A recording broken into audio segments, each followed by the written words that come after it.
बच्चों, आज हम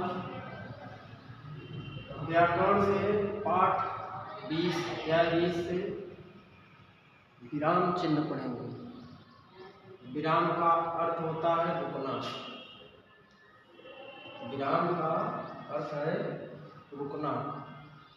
कुछ प्रमुख विराम चिन्ह हैं। पूर्ण विराम, अर्ध विराम जिसमें ऊपर एक बिंदी रहेगी जो कामा रहेगा, अल्प विराम ये सिर्फ कामा रहेगा, प्रश्न सूचक चिन्ह में प्रश्न सूचक चिन्ह रहेगा, विस्मयादिबोधक ये विस्मय का चिन्ह रहेगा, योजक ये योजक का चिन्ह है, निर्देशन किसी को हम निर्देश दे रहे हो, उद्धरण किसी वाक्य को हम उद्धरित अगर कर रहे हैं तो उसमें उद्धरण का चिन्ह होगा, चाहे वो सिंगल इन्वर्टेड कामा में हो चाहे डबल इन्वर्टेड कामा में हो। कोष्ठक किसी भी वाक्य को अगर हम कोष्ठक में करना चाहें, चाहे बड़े कोष्ठक में लिखें और चाहे छोटे कोष्ठक में, ये हमारा लाघव चिन्ह। ये है हंस पर विवरण चिन्ह। अगर किसी का विवरण दे रहे हैं तो उसके पीछे ये चिन्ह विवरण चिन्ह कहलाता है। विराम का अर्थ है रुकना। कुछ प्रमुख जो हमारे विराम चिन्ह हैं इनके बारे में 12 विराम चिन्ह हैं। पहला है पूर्ण विराम। पूर्ण विराम कहाँ कहाँ लगता है? यदि किसी कथन के पूर्ण होने पर, यदि किसी कथन के पूर्ण होने पर या कोई कथन हम कर रहे हैं वो पूरा हो गया, उस वाक्य के अंत में पूर्ण विराम चिन्ह लगता है। दूसरा है अर्ध विराम। जब कोई कथन हम कह रहे हैं और आधे में रुक जा रहे हैं, वो कथन पूरा न हो उसके आधे में ही रुक जाए तो वहाँ अर्ध विराम। फिर है अल्प विराम।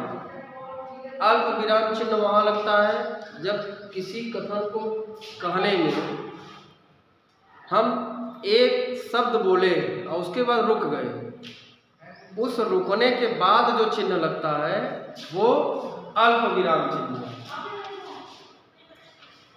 प्रश्न सूचक चिन्ह। प्रश्न सूचक चिन्ह वहाँ लगता है जब हम किसी से प्रश्न पूछते हैं। अब प्रश्न पूछे जब वाक्य पूरा हो उसके बाद प्रश्न सूचक चिन्ह लगता है। विस्मयादिबोधक। जब हम विस्मय में हो, चकित हो, किसी शब्द को कहने के बाद चकित में हो जाए, विस्मय में पड़ जाए तो वहाँ विस्मय बोधक चिन्ह लगता है।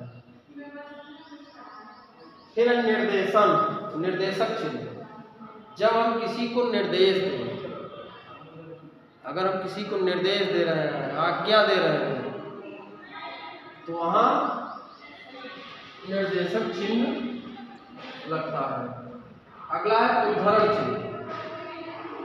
उद्धरण चिन्ह अगर जैसे हम कहते हैं कि कोई भी महापुरुष कुछ वाक्य बोले और उनके वाक्यों के कुछ अंश को उद्धरित कर लिया गया, जैसे सुभाष चंद्र बोले कि तुम मुझे खून दो मैं तुम्हें आज़ादी दूंगा। इस वाक्य को जो हम लिखेंगे तो उसको या सिंगल इन्वर्टेड कामा या डबल इन्वर्टेड कामा में लगाएंगे। ये उद्धरण चिन्ह है। अगला है कोष्ठक।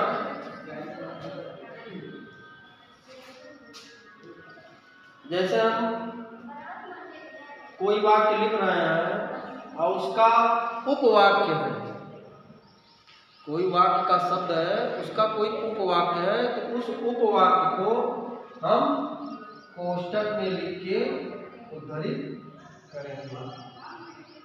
अगला है लाघव चिन्ह।